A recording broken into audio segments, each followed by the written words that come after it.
Selamat pagi, selamat berjumpa kembali dengan saya di channel CDIY, channel yang membahas segala sesuatunya tentang merpati, ya, khususnya merpati tinggian. Ini saya bikin video pagi hari ya, sekitar jam 9 pagi, tanggal 29 Februari ya, tahun 2024. Kondisinya panas sekali, silau, makanya saya pakai kacamata hitam biar nggak begitu silau matanya. Untuk video kali ini saya akan coba membahas mengenai bagaimana tips ya, agar pada saat pancaroba ya, cuaca tidak menentu, pergantian musim, itu merpati-merpati kita tetap bisa sehat ya. Jadi ikuti terus videonya dan semoga apa yang saya sampaikan bisa memberikan manfaat.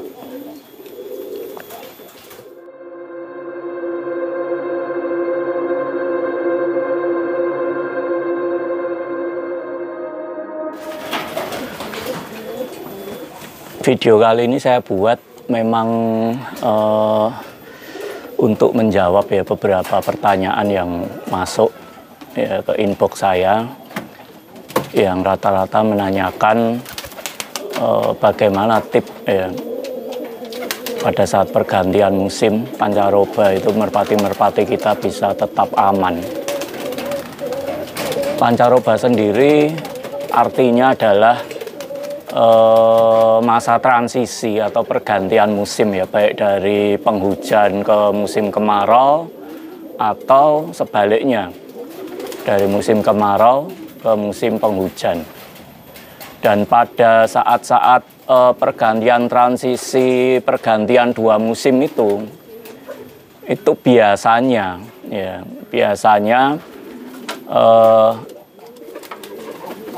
akan membuat hewan-hewan peliharaan kita ya, khususnya merpati ya pada saat ini, karena kita bicara mengenai merpati, itu sebagian akan terkena penyakit ya.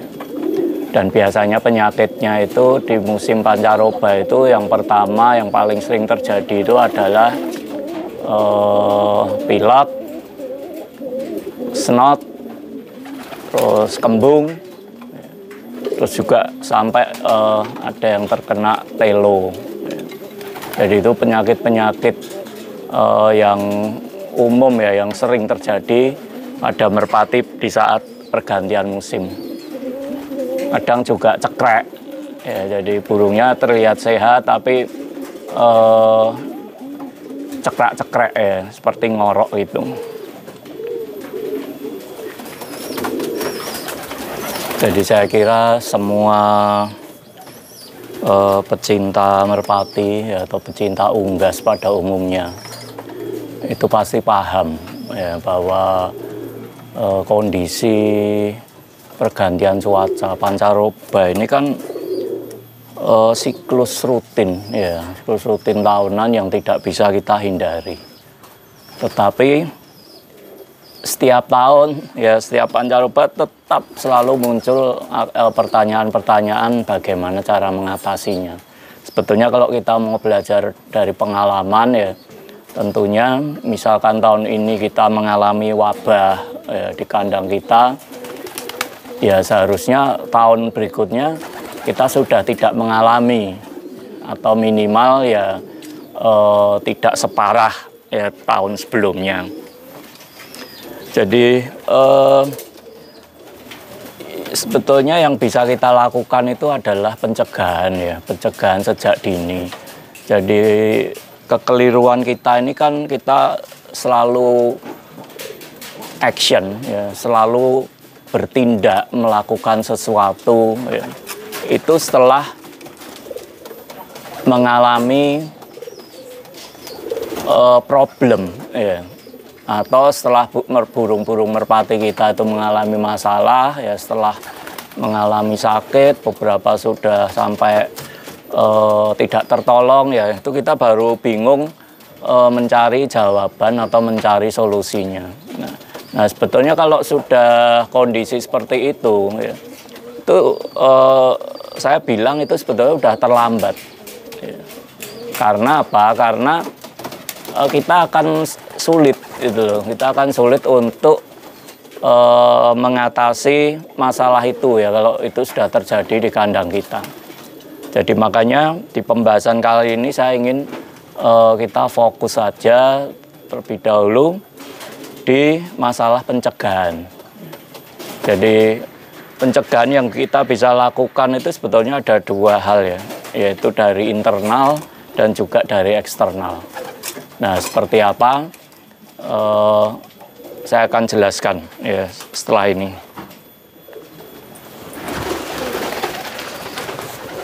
Yang namanya penyakit ya, itu kan biasanya disebabkan oleh satu bakteri, yang kedua virus. Dan itu tidak bisa kita deteksi secara kasat mata ya. Karena itu kan dua hal yang tidak bisa kita lihat. Jadi kadang kita terlambat itu penanganannya ya. Jadi begitu merpati sudah mulai sakit, kita baru sadar gitu loh, baru paham bahwa oh kita baru terserang, kandang kita baru terserang virus ya, atau kandang kita baru terserang bakteri ya. Jadi karena sumber penyakit itu hampir bisa dibilang kita tidak bisa melihat ya, kita tidak bisa mendeteksi lebih awal ya. Makanya kunci utama yang paling penting ya, bagaimana supaya merpati kita itu bisa tetap survive ya, tetap sehat ya pada saat pergantian cuaca pancaroba yang itu tidak bisa kita hindari ya. Itu adalah bagaimana kita bisa mempersiapkan merpati-merpati kita itu untuk memiliki daya tahan tubuh yang baik. Nah, itu yang kita sebut dengan faktor internal. Jadi kita harus benar-benar mampu mempersiapkan internal dari merpati kita. Ya. Bagaimana supaya ketahanan tubuhnya itu bisa bekerja dengan baik, ya. Imunnya, sistem imunnya itu bisa maksimal ya pada saat dia mendapatkan serangan bakteri atau virus, itu sistem imunnya bisa bekerja dengan maksimal. Nah, itu yang sebetulnya yang paling pokok ya, paling penting ya, karena kalau kita bicara faktor eksternal ya, entah itu bisa dari kandang yang bersih atau kandang yang kotor ya, atau posisi kandang yang di luar atau di dalam ya, itu menurut saya sih tidak terlalu berpengaruh secara signifikan ya. Karena yang namanya virus, bakteri itu bisa menyerang kapanpun dan dimanapun dengan kondisi apapun ya. Bahkan kandang yang terlihat sangat bersih pun berdasarkan pengalaman tidak luput ya dari serangan virus ya, serangan bakteri yang akhirnya membuat merpati-merpatinya bahkan ada yang satu kandang sampai habis ya. Nah, kita untuk bisa memperkuat faktor internal, yaitu daya tahan dari imun ya merpati itu, yang pertama adalah bagaimana kita bisa memberikan nutrisi yang baik ya. Terus juga pakan yang berkualitas. Kalau kita bicara pakan berkualitas ini bukan berarti harus yang mahal ya. Jadi harus dibedakan ya. Pakan berkualitas yang saya maksud itu adalah pakan yang sehat ya. Misalkan contohnya begini, jagung kristal itu kan mahal ya. Kalau sekarang ya mungkin bisa sekitar 12.000 sampai 14.000 1 kilogram ya. Dibandingkan dengan jagung hibrida, itu kan hibrida jauh lebih murah ya, bisa 8.000, ada yang 7.000 ya per kilogramnya ya. Bukan berarti yang mahal itu selalu lebih baik ya. Yang saya maksud berkualitas di sini adalah jagung yang usahakan kita cari jagung yang benar-benar fresh ya, baru ya. Terus bukan jagung yang stok lama ya. Kalau stok lama tuh biasanya baunya sudah berbeda, warnanya pun sudah sedikit berbeda, agak kusam. Terus biasanya ditandai dengan ujung jagung itu ada sedikit kecoklat-coklatan yang itu sebetulnya bibit jamur. Nah, yang saya maksud di sini ya kalau memungkinkan kita berikan jagung yang terbaik ya, jagung kristal tapi yang terbaru ya. Tetapi kalau kita tidak memungkinkan memberikan jagung yang terbaik, minimal adalah jagung yang baru ya. Daripada jagung kristal yang stok lama, lebih baik jagung hibrida tapi yang stok baru. Dan itu lebih aman untuk merpati. Itu yang satu ya, mengenai pakan, bagaimana kita bisa memberikan kualitas pakan kepada merpati kita yang terbaik.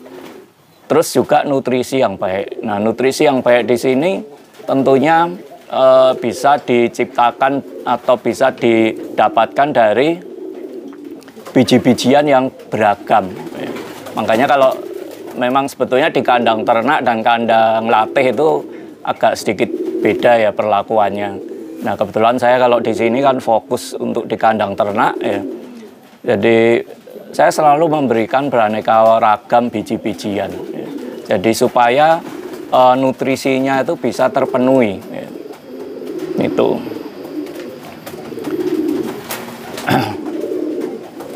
Terus yang berikutnya adalah vitamin ya. Jadi pemberian vitamin ini menurut saya juga sangat penting ya, khususnya untuk kandang ternak ya.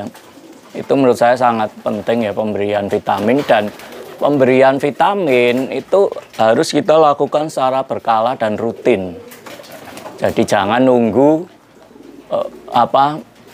sudah terjadi wabah ya di kandang kita, terus sudah memasuki musim pancaroba baru kita sibuk ya memberikan vitamin. Itu sebetulnya terlambat ya.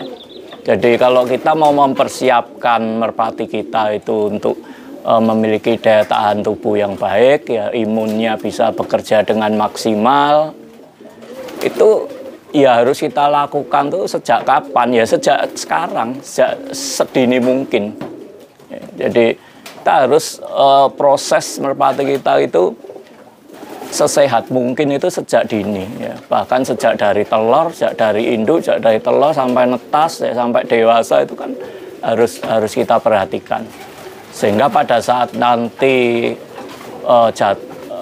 mendapatkan wabah ya, atau mendapat kunjungan tamu tak diundang ya, bakteri, virus ya, itu merpati kita siap ya, dan untuk daya tahan tubuhnya mampu ya untuk melawan virus atau bakteri yang menghampiri tubuhnya. Itu yang terutama faktor internal ya.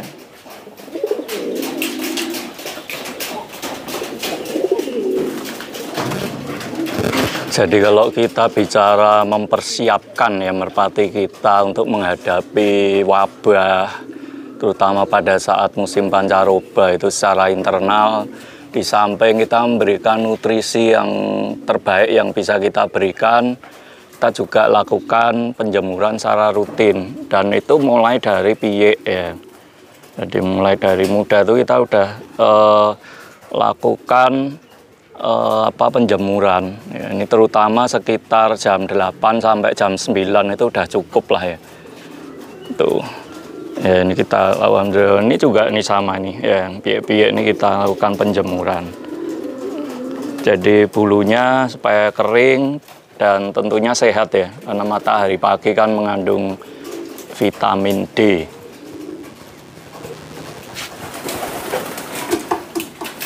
Mempersiapkan merpati kita untuk tetap bertahan ya dalam cuaca yang tidak menentu, pancaroba, pergantian cuaca secara internal tadi sudah saya sampaikan ya.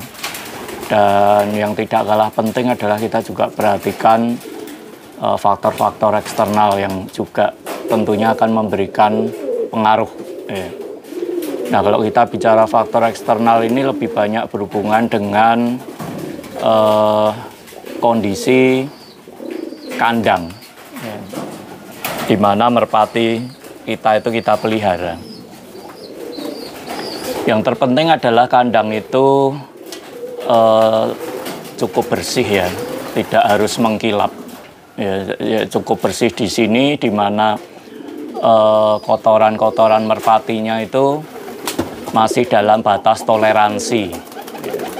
Jadi kalau Anda lihat kandang saya itu banyak ya kotoran merpatinya, tapi masih dalam batas toleransi, dan yang penting harus kondisinya kering.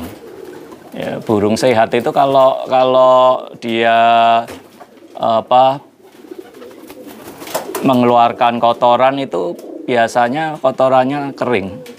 Jadi bukan yang mencret, ya, jemek, basah. Ya. Jadi ini rata-rata kotoran semua kering di kandang saya. Terus yang berikutnya adalah sebisa mungkin kandang bisa mendapatkan sinar matahari yang cukup. Ya.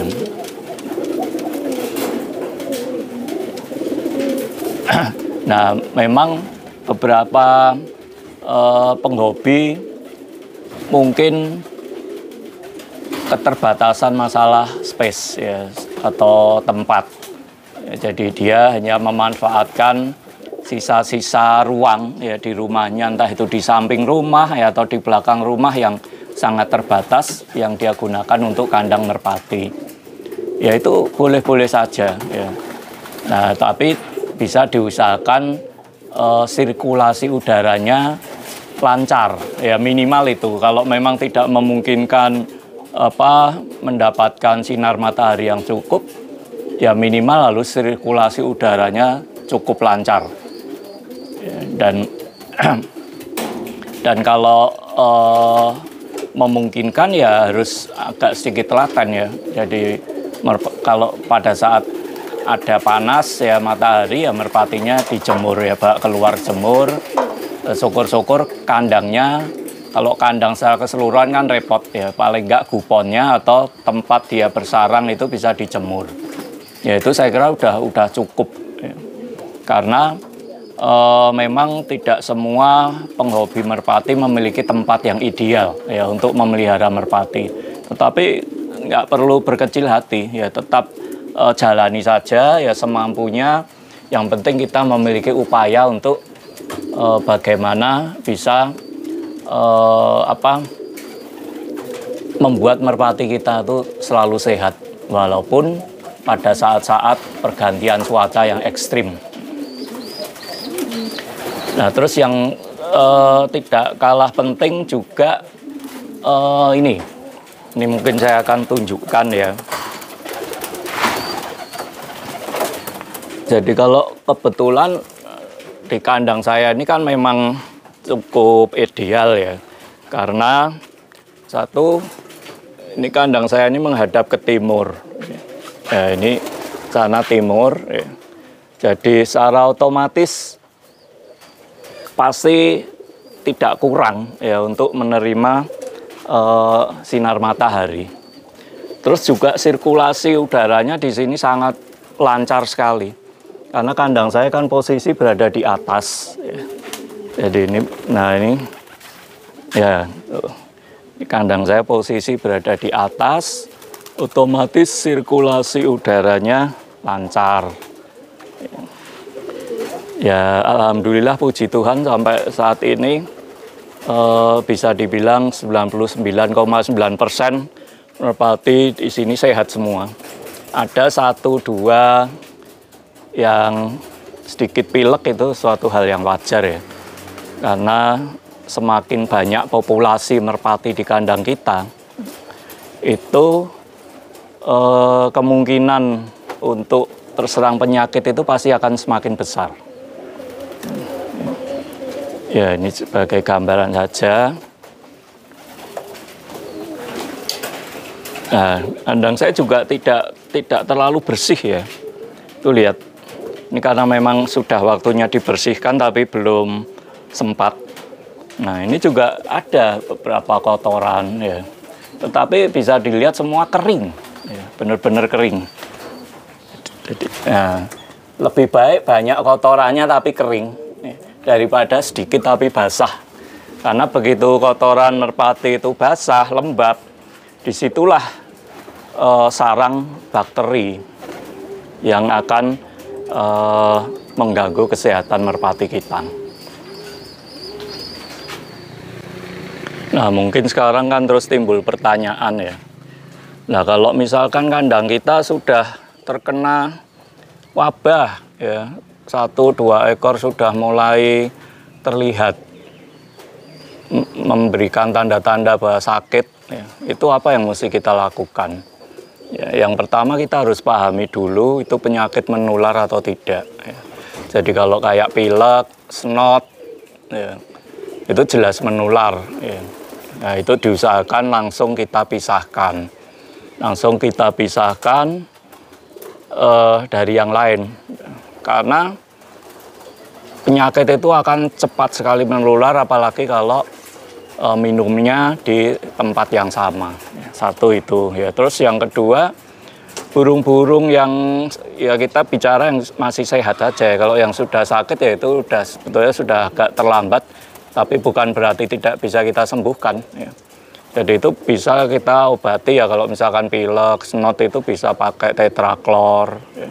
Kita taburin langsung di tenggorokannya. Kalau snot biasanya kan matanya bengkak.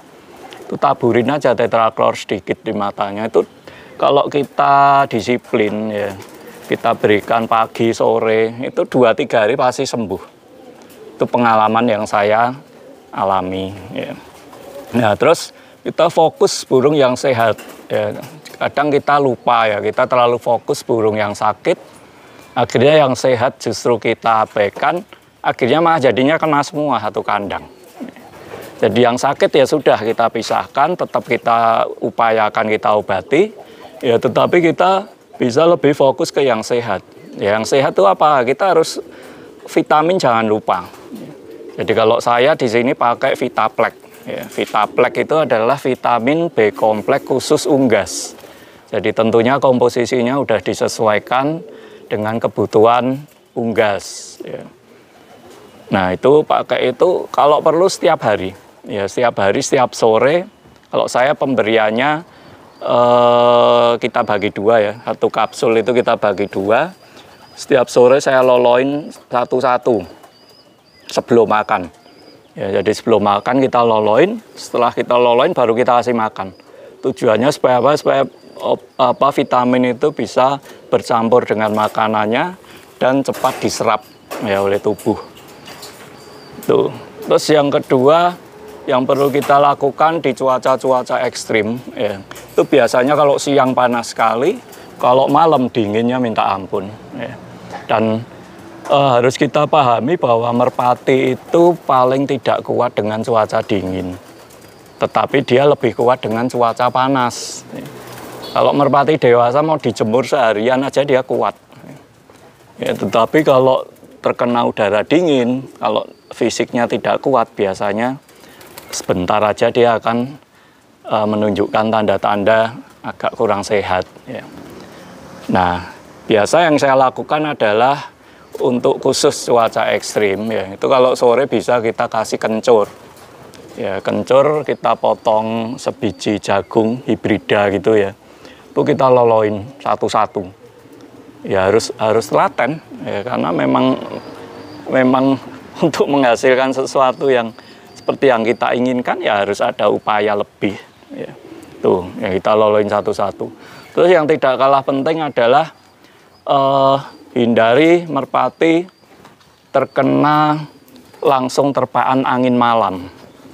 Kayak lagu ya. Angin malam. Suaraku ya apik sebule. Ya, makanya di kandang saya kan saya kasih seperti ini. Ya. Jadi pada saat merpati sudah sore sudah masuk semua ya. Masuk semua di sana. Ini pasti saya turunin ya. Jadi ini saya turunin ya. Saya tutup. Ya ini untuk mengurangi terpaan langsung angin malam. Ya, apalagi di sini kandang saya kan di atas dan di dekat pegunungan, otomatis dingin. Ya. Nah, itu yang mesti dilakukan. Terus yang perlu dilakukan berikutnya adalah kita harus cek satu persatu ya, kaki burung. Ya, kaki burung kita pegang. Itu biasanya kalau burung mulai tidak sehat, itu ditandai dengan kaki yang dingin. Ya, kaki yang dingin dan juga perilaku yang kurang agresif ya, atau istilahnya kalau dalam bahasa kalau manusia tuh kayak gimana ya, ngelokro gitu loh ya, nggak semangat. Nah, itu ditandai dengan itu kaki dingin. Nah, yang biasa saya lakukan ya sebelum semakin parah itu kita harus olesi minyak kayu putih. Ya, kita olesi di kakinya dan juga di bagian dadanya. Ya, setiap hari ya. Itu selama 3-4 hari itu biasanya burung akan sehat lagi. Jadi nggak kasep ya. Ya, oke, saya kira itu ya tips saya untuk menghadapi cuaca pancaroba ya, pergantian cuaca yang itu tidak bisa kita hindari ya. Jadi kita hanya bisanya mencegah ya, mempersiapkan burung kita supaya kuat menghadapi kenyataan pergantian cuaca itu. Ya, salah satunya yang paling penting adalah kita siapkan faktor internalnya di masing-masing merpati kita. Ya.